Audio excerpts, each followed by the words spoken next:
telling me before about how he wanted you to write his story. Yes. Can you tell me a little bit about Sure. that? Sure. Some material there as well. Yeah, just the other week, he just found a blank copybook, and he started drawing pictures. I think this was the first one he did, and he drew pictures in the book from beginning to end. And he would never have done this before he was on the James program? No, he always drew pictures, but not with this kind of meaning. And he drew pictures from beginning to end, and then he comes to me, "Mummy, let's write a story now." So he wanted me to write the story for him then. And, as I thought, okay, Lorcan, let's go. And I picked up the same crayon he had, and I started writing just with the crayon. I thought, like, this is going to take 30 seconds. But he starts, "Thomas goes clickety-clack, illustrated by," and he goes on. And I was there, "Just one moment, Lorcan. wait till I get my pencil." And then he started going page by page, telling me what to write word for word.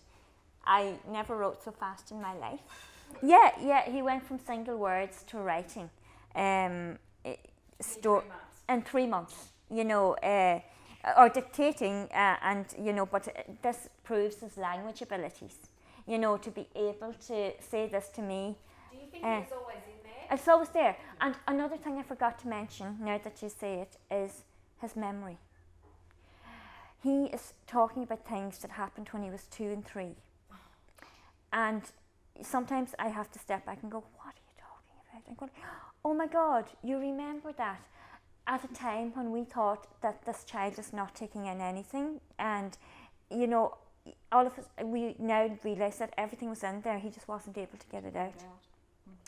And that's what's really, really hits us. Because he's talking about things back home, like, I had a Thomas bed in Nanny's house, and, things like this. And I'm going like, "Do you remember that, Lorcan?" And he goes like, "Yeah." I see changes every week. Something happens. We just keep getting more progression. Week after week, I'm stunned. Yeah. It just keeps getting better and better. So you get stunned every day. Every day they do something new. And you think, "Whoa, yeah. you couldn't do that before." So, Yeah. Wow. And it's just so exciting seeing that unpacking. So I don't have a crystal ball, but I have good feeling about it. Yeah. We just keep seeing more and more progression as we continue to reduce the inflammation on the brain. That's the key, isn't it? I do believe so. And the inflammation in the gut, as we keep healing the gut. The gut and the brain are inextricably linked, there's no doubt about it. And as we just keep healing their body, they're able to communicate better. Yeah. And so Lorcan was in the special ed class at school? Yeah, And he's doing well at school now? He's doing great. So the teachers have the teachers Oh, noticed yeah, changes? and the last term, even the last week when I was finished up school, they were going like, "Oh my God, he's doing so well, he's so ready to move on now," and he'd been going to the mainstream class, whereas most of the year he'd been spending most of the time in the unit, and but for the last month he's been spending time in the mainstream class, which is great, because he would have been too much of a distraction before to even have in the mainstream class for even the other kids, because he wouldn't be able to sit there and things like that. And he's made friends? He's made friends. We've had 3 birthday parties. Oh! Yeah, like it's Which is unusual. Yeah. And he loves it, goes, has a great time? He does, yeah. He does. He loves. He's a very social child, and he does. He loves it. Yeah. Will you tell Heather what's on your stories?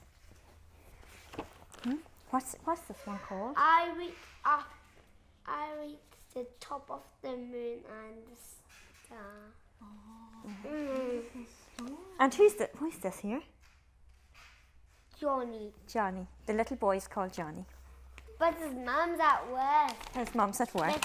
When they open the door, the alien says... What did the alien say when they opened the door? Which page is that on?